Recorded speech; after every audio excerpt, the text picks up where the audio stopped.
Pemirsa, sidang lanjutan pra-peradilan Aiman Wicaksono kembali digelar di Pengadilan Negeri Jakarta Selatan. Agenda lanjutan kali ini mendengarkan replik atau jawaban atas respon termohon di hadapan Majelis Hakim Tunggal. Tim kuasa hukum Aiman Wicaksono menegaskan pihaknya akan konsisten terhadap dalil pemohon dan meminta hakim mengabulkan seluruh permohonan pemohon. Tim kuasa hukum juga menegaskan penyitaan telepon Aiman tidak sah, bahkan ada kejanggalan saat ada upaya melegitimasi proses penyitaan. Kita melihat dalam proses, kalau dalam kronologis penyitaan handphone Mas Aiman itu dengan dasar izin dari pengadilan yang hanya ditandatangani oleh wakil wakil ketua pengadilan negeri, itu secara hukum kan tidak sah itu, karena ada dalam konteks hukum administrasi negara itu namanya atributif. Atributif itu adalah sebuah kewenangan yang diberikan langsung oleh undang-undang kepada seorang pejabat untuk melakukan tindakan hukum secara langsung. Tidak ada pendelegasian atau perwakilan dalam hal untuk mengeluarkan sebuah kebijakan itu. Nah, ada dugaan kuat ini ketika kenapa ada surat lagi, surat izin dari pengadilan ini.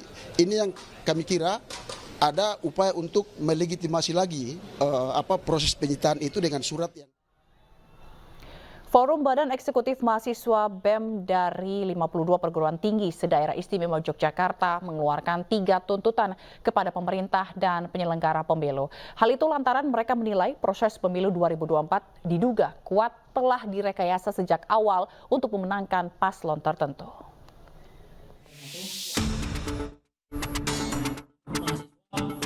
Proses pemilu 2024 yang diduga banyak diwarnai sejumlah kecurangan. Perwakilan BEM dari 52 perguruan tinggi se-Daerah Istimewa Yogyakarta yang digelar di Banguntepan, Bantul, Yogyakarta.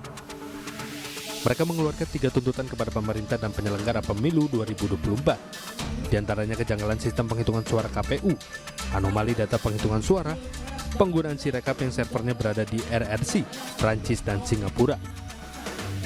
Selain itu, para mahasiswa juga menduga bahwa sejak awal proses pemilu ada rekayasa untuk memenangkan capres dan caleg tertentu dan menemukan adanya money politik masif di berbagai daerah, serta keberpihakan pejabat dan aparat pemerintah untuk menekankan masyarakat serta penggunaan fasilitas negara.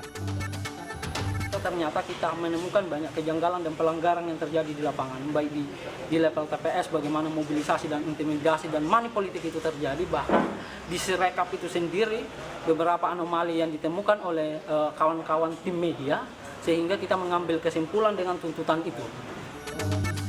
Jika tuntutan ini tidak diperhatikan oleh pemerintah dan penyelenggara pemilu 2024, Forum BEM se-DIY akan melanjutkan dengan aksi-aksi yang lain. Dari Bantul, Yogyakarta, Trisna Purwoko, iNews melaporkan.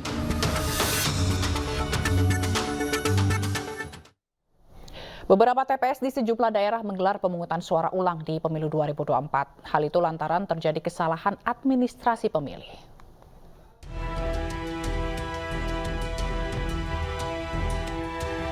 Sejumlah warga berdatangan ke lokasi tempat pemungutan suara ulang atau PSU di TPS 10 Kampung Dukuh, Kelurahan Rangkas Bitung Barat, Kecamatan Rangkas Bitung, Kabupaten Lebak, Banten. Hal ini menindaklanjuti rekomendasi Bawaslu Lebak terkait temuan kesalahan administrasi berupa satu pemilih yang tidak melampirkan formulir pindah memilih. Pihak Bawaslu mengatakan pengawasan di PSU dilakukan secara melekat dan memastikan PSU berjalan sesuai dengan aturan. Sehingga proses pengawasannya juga kami lakukan secara maksimal. Nah, kesempatan ini ada Pak Waka, ada Pak Camat yang juga hadir bersama teman-teman Bawaslu dan KPU untuk memastikan tidak lagi ada kesalahan yang terjadi seperti tanggal 14. Karena PSU itu tidak boleh berulang, PSU itu hanya boleh 1 kali. Nah, sehingga harus dipastikan betul tidak ada lagi kesalahan-kesalahan yang berpotensi mencederai seluruh proses yang ada di TPS 10 ini.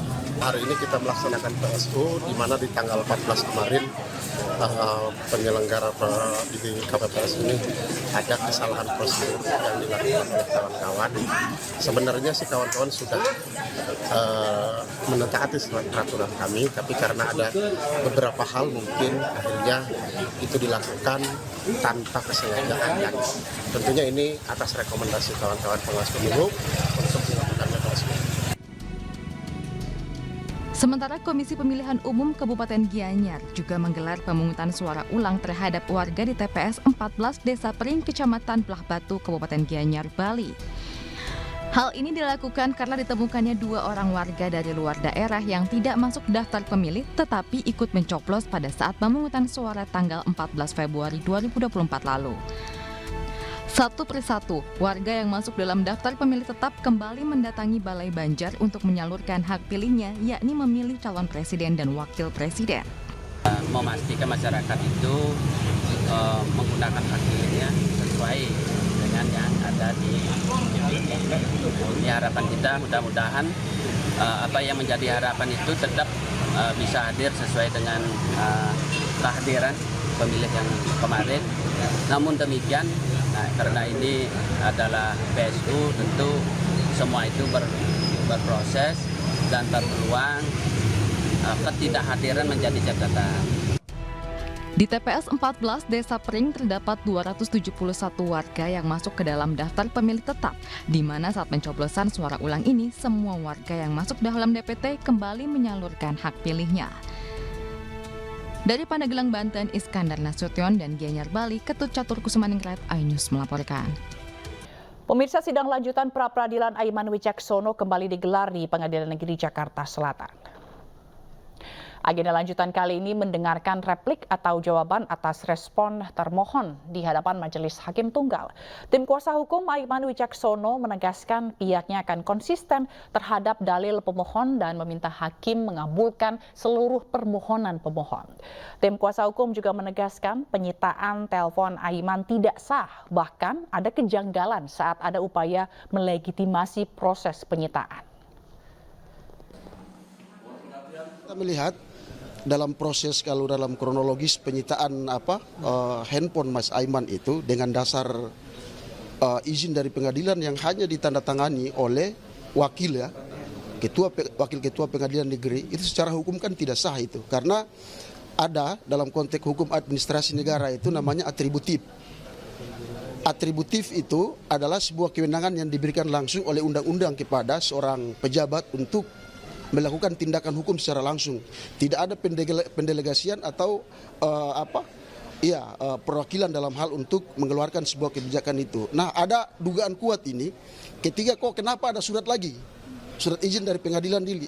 Ini yang kami kira ada upaya untuk melegitimasi lagi proses penyitaan itu dengan surat yang Forum Badan Eksekutif Mahasiswa BEM dari 52 perguruan tinggi se-Daerah Istimewa Yogyakarta mengeluarkan 3 tuntutan kepada pemerintah dan penyelenggara pemilu. Hal itu lantaran mereka menilai proses pemilu 2024 diduga kuat telah direkayasa sejak awal untuk memenangkan paslon tertentu.